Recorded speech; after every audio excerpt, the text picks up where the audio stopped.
Povo de Deus, bom dia. Que a paz e a graça do Senhor venham estar reinando na sua vida, nos seus projetos, na sua família. E que tudo que você se propor a fazer, que a mão forte do Senhor venha estar com você, em nome de Jesus. Amém? Estou aqui para dar início a um devocional, nesta semana que se inicia, e deixar uma palavra para o seu coração, uma palavra para a sua vida, uma palavra que vai edificar você, nestes dias sombrios. Eu quero deixar como tema dessa mensagem, que vai ser curta, mas importante para as nossas vidas, Deus vê em nós o que nós não enxergamos. Deus enxerga em nós o que nós não enxergamos. Deus vê algo extraordinário em você. Você pode até se perguntar, pastor, mas como é que Deus vê algo extraordinário em mim? Eu não sei falar, eu não sei talvez ler, eu não sou uma pessoa que influencia outras pessoas, mas tenha certeza de algo: você não foi criado por Deus à toa, Deus não chamou você à toa, você tem uma importância para Deus sobrenatural. E eu quero traduzir isso, trazer para você isso à luz da palavra. Em Juízes, no capítulo 6, verso 12, vou ler aqui com os irmãos, vai falar sobre Gideão, Vai dizer que o povo de Israel, eles fizeram o que era mal ao Senhor.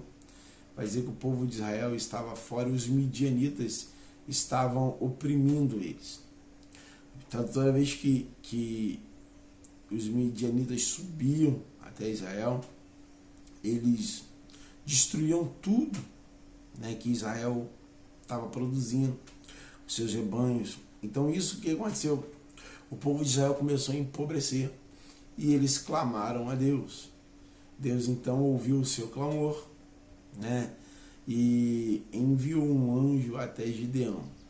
Vou estar lendo aqui em Juízes, no capítulo 6, a partir do verso 11, vai dizer assim: Então o anjo do Senhor veio e sentou-se sobre a grande árvore de Ofra, que pertencia ao Abiezirita Joás.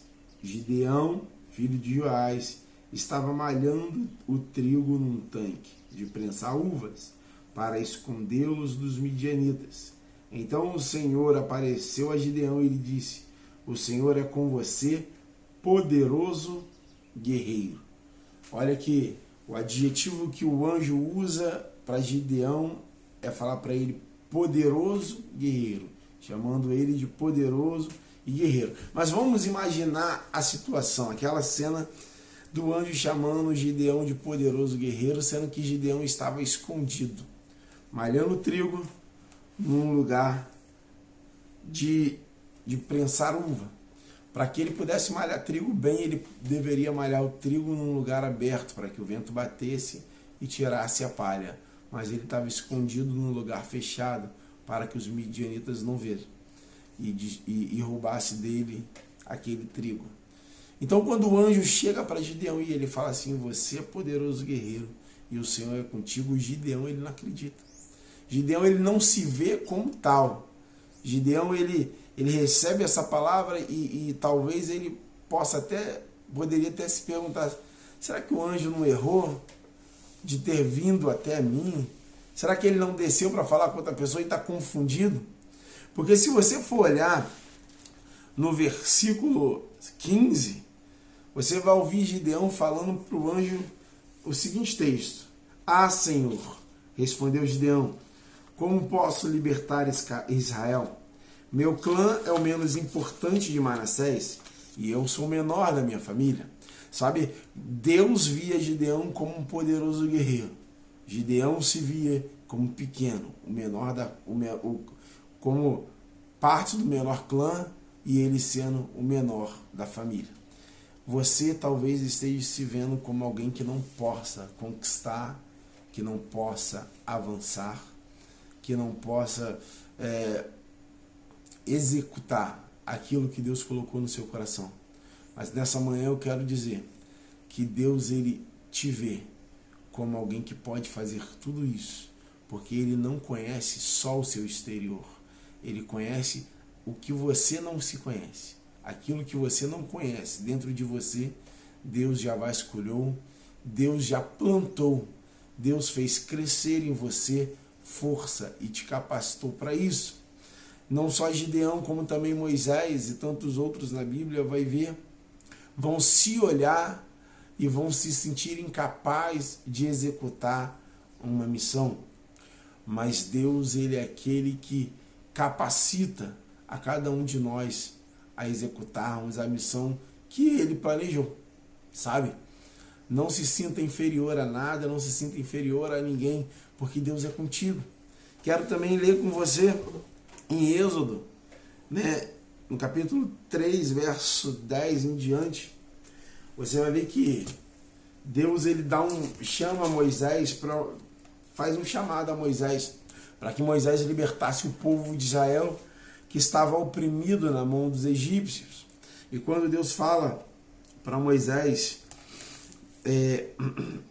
Moisés, no verso 10 ele vai dizer assim, ó, vá, pois, agora eu o envio a Faraó para retirar do Egito o meu povo, os israelitas. Deus estava dando uma ordem para Moisés, dizendo, Moisés, vai lá agora em Faraó, eu estou te enviando até Faraó para que você liberte o meu povo. E a pergunta e a resposta de Moisés foi algo que muitos de nós fazemos. Ele fala para Deus, Deus, eu? Mas quem sou eu para ir até Faraó? No verso 11, você vai dizer assim, Moisés, porém, respondeu a Deus, quem sou eu para apresentar-me a Faraó e tirar-me os israelitas do Egito? Moisés, nesse diálogo com Deus, até o capítulo 4 em diante, você vai ver que Moisés, ele apresenta a Deus algumas perguntas que ele não acreditava, mostrando que ele não acreditava nele, né? São essas as perguntas. No capítulo 3, no verso 11 de Êxodo, ele pergunta, quem sou eu? No capítulo 3, no verso 13, ele fala para Deus, as pessoas me farão perguntas difíceis. Quem é o Deus que me enviou? No capítulo 4, verso 1, ele já vai dizer, ninguém vai me dar ouvidos. No capítulo 4, verso 10, ele vai dizer, eu não sei falar, sou pesado de língua.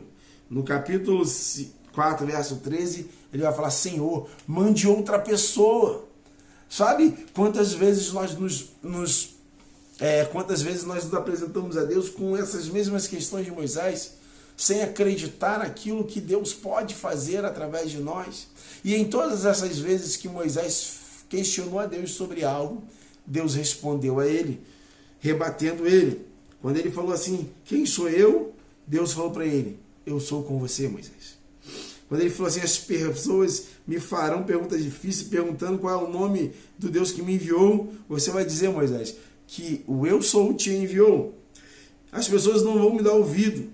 Aí Deus vai falar para ele, Moisés, eu vou fazer milagre através de você. E você vai fazer e as pessoas vão acreditar, testemunhar que eu sou Deus e que te enviei. E ele fala assim, eu sou um péssimo orador, eu sou pesado de língua, não sou capaz de falar. E Deus falou assim, não foi eu que te criei assim, Moisés. Eu falarei através de você. Então, toda vez que nós inventarmos uma desculpa, toda vez que nós não acreditarmos em nós mesmos, Deus, ele vai vir com bálsamo sobre a nossa vida. Deus, ele é contigo. E o pior, às vezes, esse não é nem o pior, muitas das vezes, quando nós queremos ir, mas outras pessoas nos puxam para baixo, nos puxam para trás, né? Assim como aconteceu com José, que foi falado o sonho dele para os seus irmãos e seus pais, e seus irmãos ficaram com raiva dele, seus irmãos planejaram mal contra ele, né? Tentando afundar os sonhos dele, tentando afundar aquilo que Deus tinha colocado no coração dele. Mas José manteve-se firme, manteve-se dentro do propósito de Deus, no centro da vontade de Deus, e mesmo com muito sofrimento, e mesmo parecendo que tudo fosse contra ele, ele se manteve e Deus o honrou. Deus colocou ele como governador do Egito.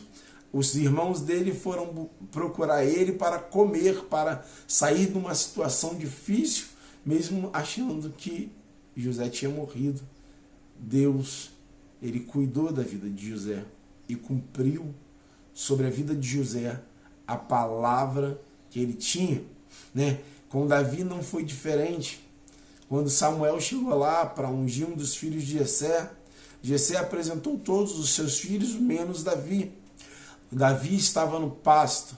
Davi não foi chamado para jantar ou para comer com Samuel. Davi não foi lembrado pelo seu pai, Davi não foi lembrado pelos seus irmãos, Davi não foi lembrado pela sua mãe. E Samuel tentou ungir um de seus filhos e nenhum deles foram aprovados. Então Samuel, espantado, falou assim: olha, acabou os seus filhos? Então Jessé falou assim: não, o menor, o mais novo, o insignificante, colocando em outras palavras, aquele que serve somente para pastorear a ovelha, aquele que não é homem de guerra, aquele que não é forte, aquele que não treina com o exército de Israel, ele está no pasto, sabe? E Samuel falou assim: nós não iremos nos sentar à mesa enquanto este moço não estiver junto conosco. Então mandaram chamar Davi. E quando Davi chegou, Deus falou para Samuel: é esse, o homem segundo o meu coração. É esse na qual eu usei e vou usar para salvar Israel, para reinar sobre Israel. É esse que eu tenho um propósito na vida dele. Quando os outros olham para você e te acham menor, quando as pessoas te acham insignificante, quando você olha para dentro de você e acha que não é capaz, Deus enxerga em você algo valioso. Deus enxerga em você algo extraordinário. Deus criou você para um propósito muito maior do que você possa imaginar. Então creia nessa palavra.